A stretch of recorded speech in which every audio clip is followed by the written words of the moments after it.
Hey everybody, welcome back to more Dust and Elysian Tale. Last time we finally started the game and learned that we need to find just who we are. However, we were told to go to Aurora Village. The village past the glade. So this time I do actually want to go ahead and get there, but there is still quite a bit left of the glade. We only honestly scratched the surface of the glade, so yeah. There is one thing I didn't quite touch upon in the last episode as far as the combat goes. That air grab you see me do, that is actually very simple to do. All you need to do in order to do it is to hit square, triangle, square a few times, and then triangle again. Very, very helpful combo, and honestly, that's the one I personally like using above all the others. Hey, you just leveled up. Is that what I did? Feels good. Great even. As it should, Dust. You've acquired a skill gem. Open the character screen in the inventory to upgrade your abilities and become even more powerful.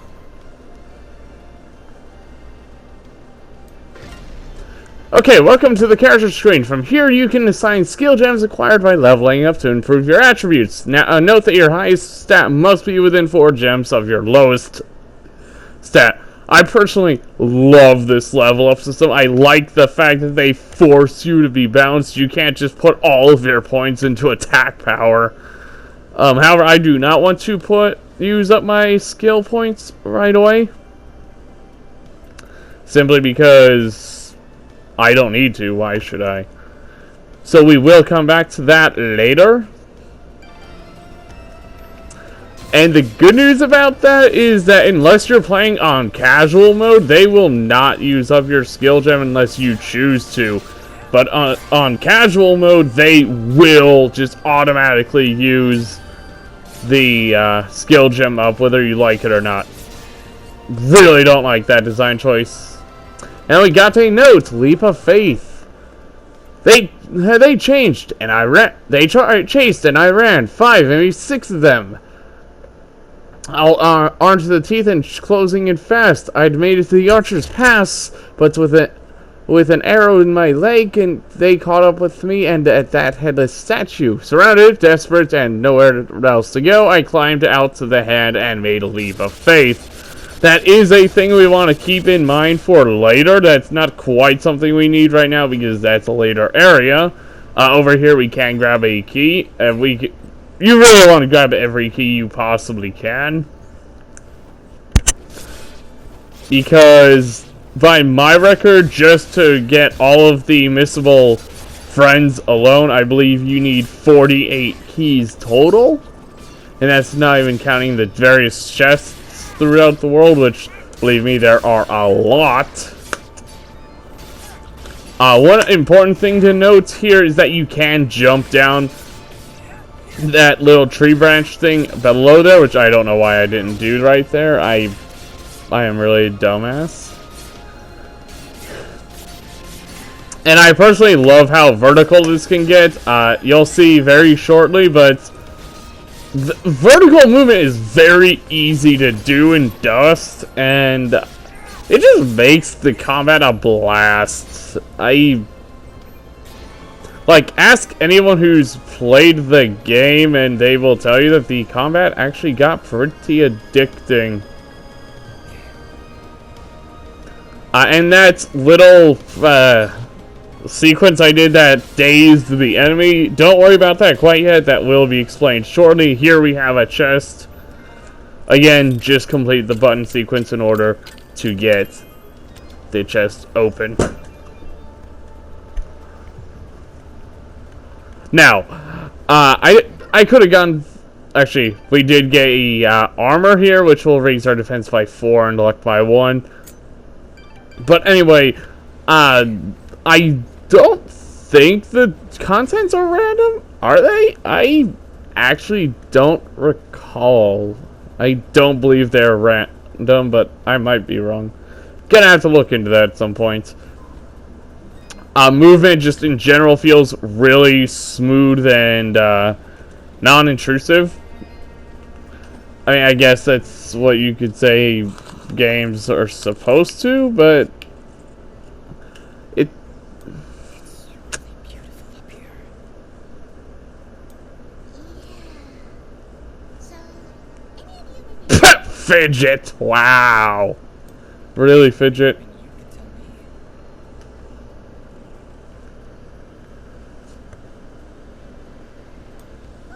silly me? I seem to have dropped all my detailed maps and navigational equipment chasing after a crazy flying sword. I'm sorry I got you mixed up in this fidget. Well, you should be. Taking the sword, getting me in trouble.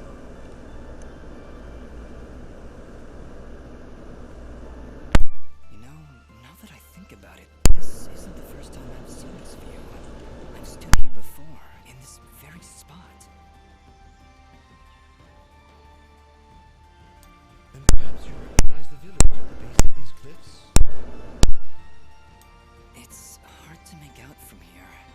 We'll need to drop down to the valley floor if we want to get any closer. Very well. Proceed as you wish, Dust. Yeah, I freaking love Fidget. She is so damn adorable, and yeah, I love her quips, and honestly, she and Dust actually interacts very well together. There was a save point there, but I decided not to take it because honestly, after hardcore mode, I'm not worried about dying one bit. Like, once you've beaten the game on hardcore, it's never hard for you anymore. Granted, it was never very difficult to begin with, but really, aside from the challenge rooms, I think that's the challenge arenas, I believe they're called, nothing in this game is really all that difficult.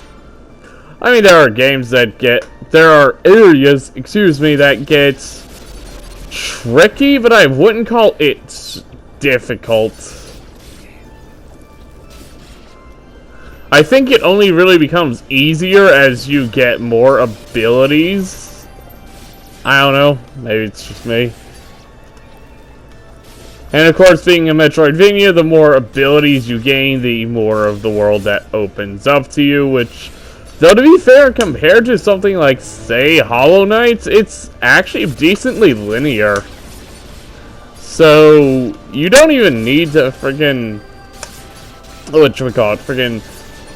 You don't even need to do all that much searching because it's so linear by comparison.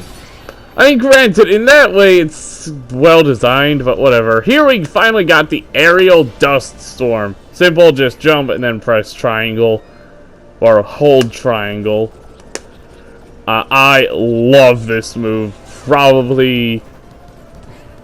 Honestly, I much prefer this over the regular dust storm. Anyway, here I do want to allocate my skill gems. I want to do attack and defense. HP isn't terribly vital to me right now. But here's the thing. Even though you put the skill gems in, you still have to confirm it. It isn't set in stone. You actually have to confirm it. So if you're like, hey, maybe I don't want to put a point into defense, for example, you can press square and it'll just get rid of that skill gem inside of that stat, so you can then move it to, say, HP if you wanted to.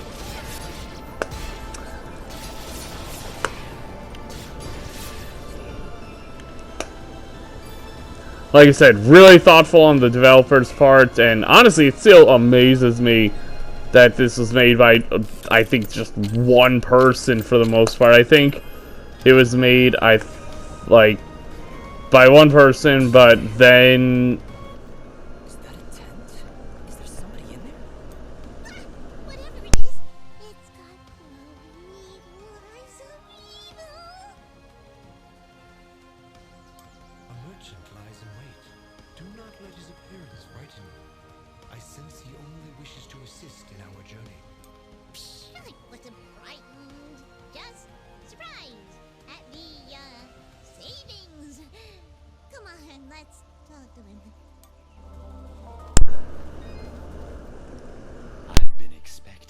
stranger.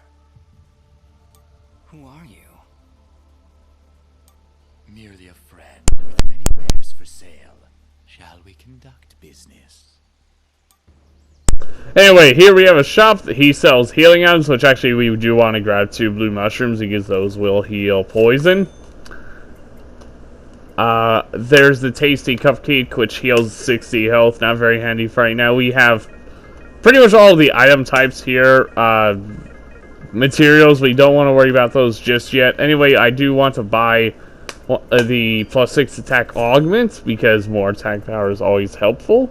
We do not have the money for the simple pendant right now, but I do want to buy the 2 of the rings here because that gives us +1 defense each.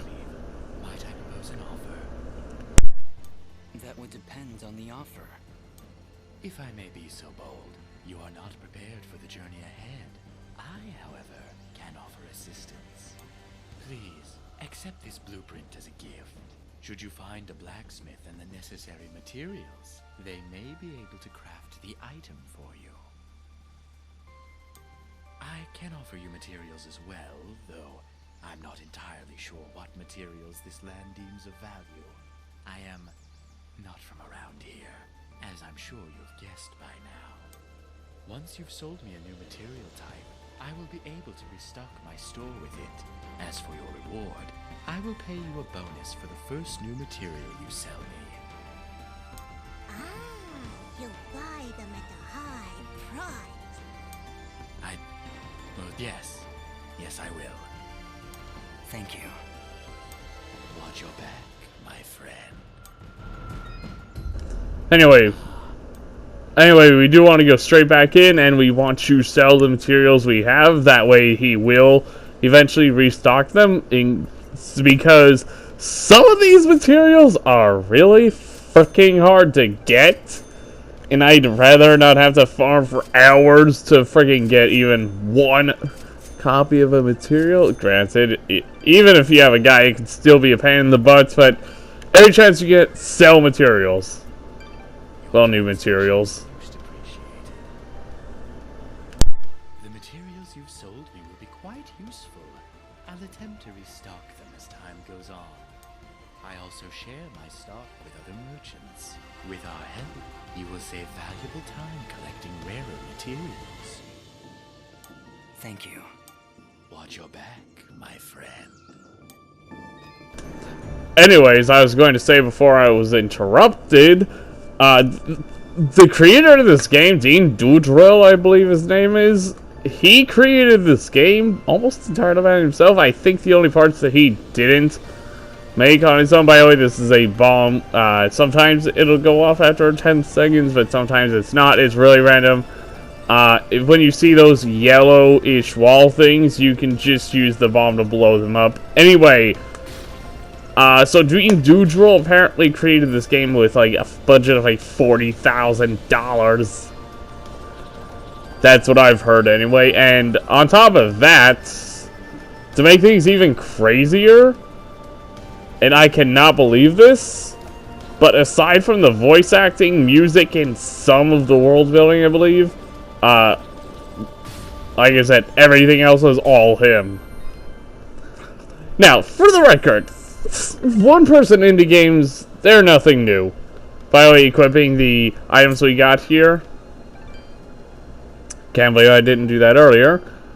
Because they will come in handy in the sections coming up. So, anyway, like,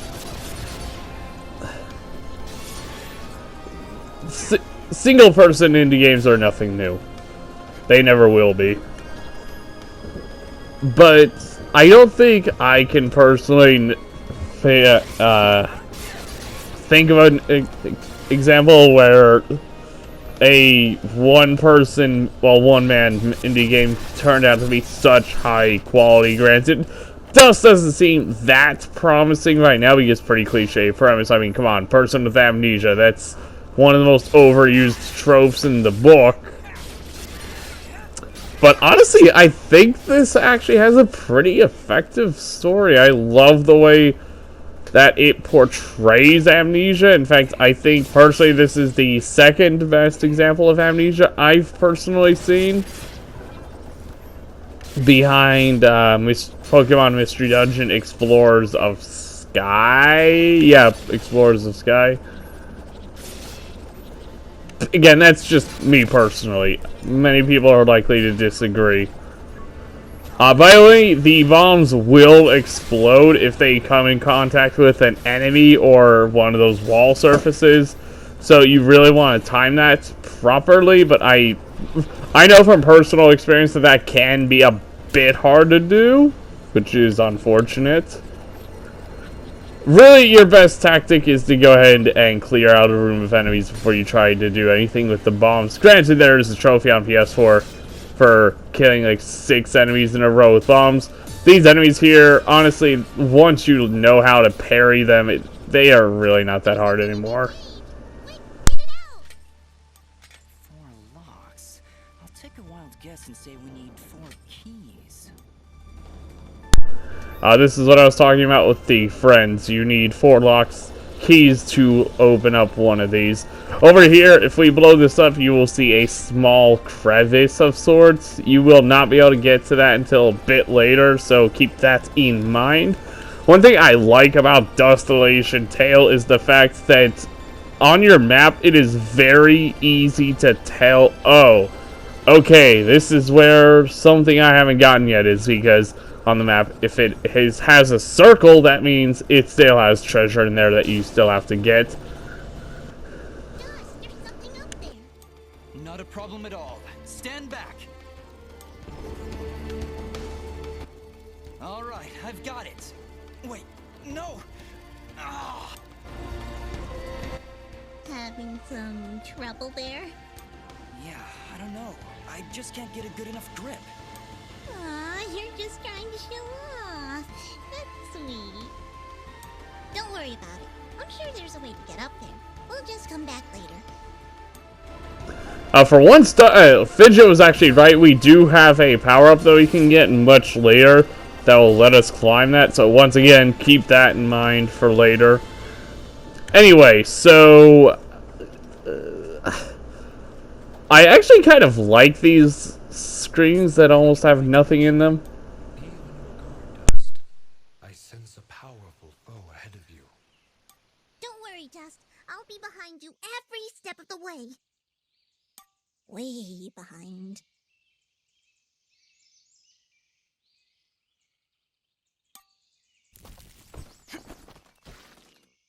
Ah, it's another one of those spiky slime things! They're persistent, I'll give them that. Much as I pity this corrupted beast, now might be a good time to demonstrate the parry technique. Allow it to strike.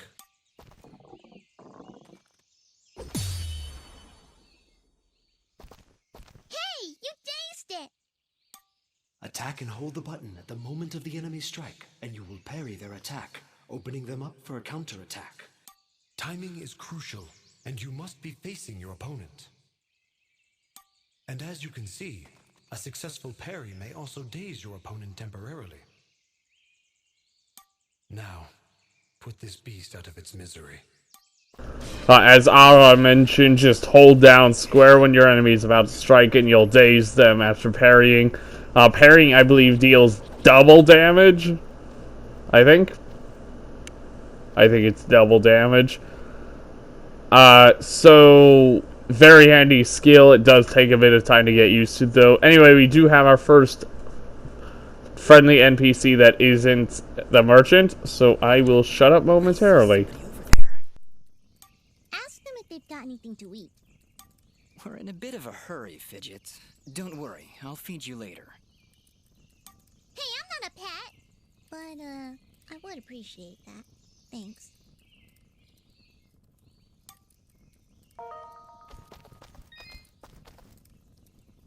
Oh, hello! You surprised me there. Don't get many travelers this far out of town.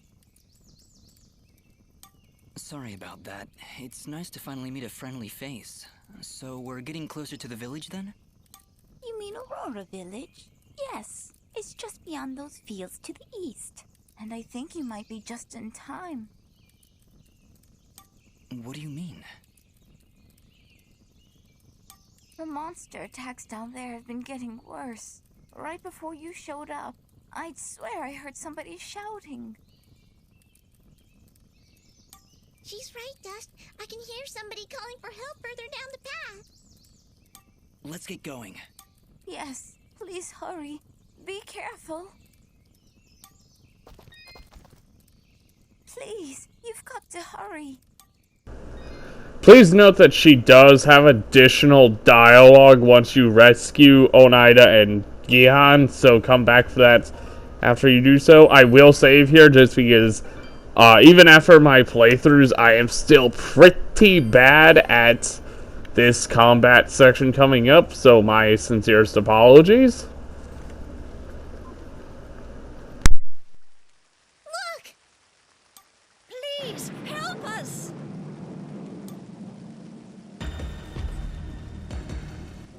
Ah!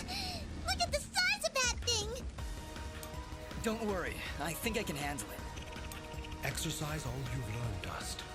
Send these foul creatures from this existence. Oh boy, do I have a story to tell you guys. Here's the thing, I've so far done 2 hardcore playthroughs of this game. I don't know why I've subjected myself to this. Anyway, so on hardcore mode, this fight, this encounter, took me about 2 hours per hardcore playthrough. No, wait! That's not all of them! Here comes some more! And that is because on hardcore, these 2 giants and the giant before outright one-shot you. And the problem is, actually, yeah, of course they one-shot you. On just normal mode without any health grades, they freaking almost one-shot you.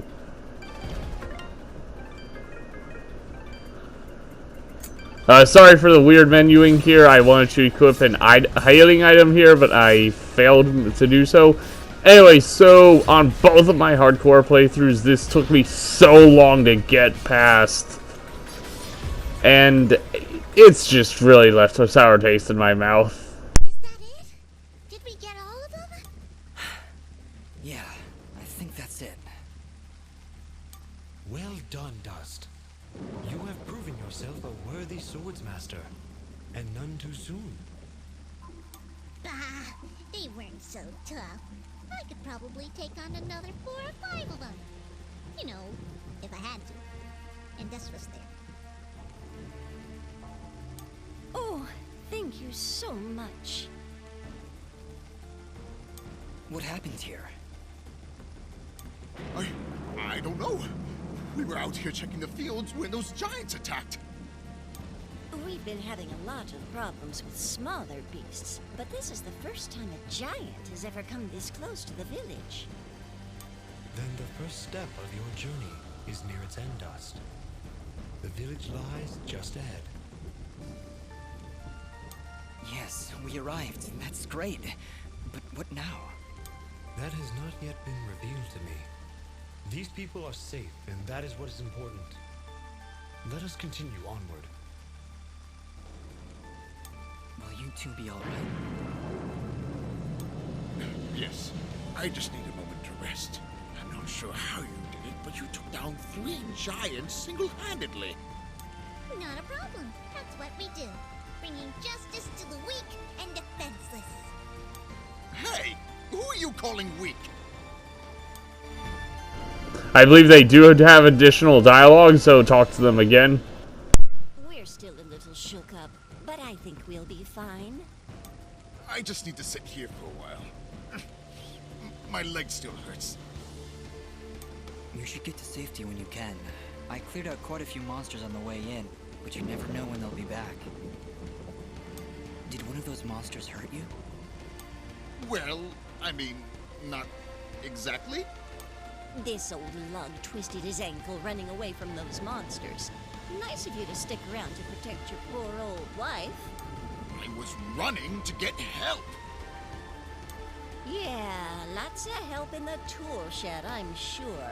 What, you got a little army hiding in there? Maybe I should go. Oh, no, please don't get the wrong idea. I still love my husband, even if he is a coward. Bah! Oh, by yourself.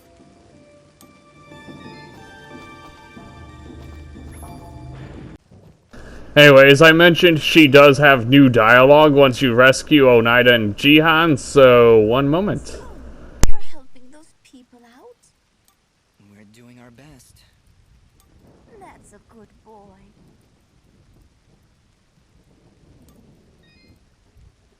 I kind of like the fact that she actually comments on that. It's like, oh hey, I actually can now freaking see new dialogue. Anyway, I will see you guys back at the save point. Anyway, this is going to do it for this episode. Next time we are going to be going to Aurora Village. This has been Evan Charkowski. I'll see you guys in the next video. Bye.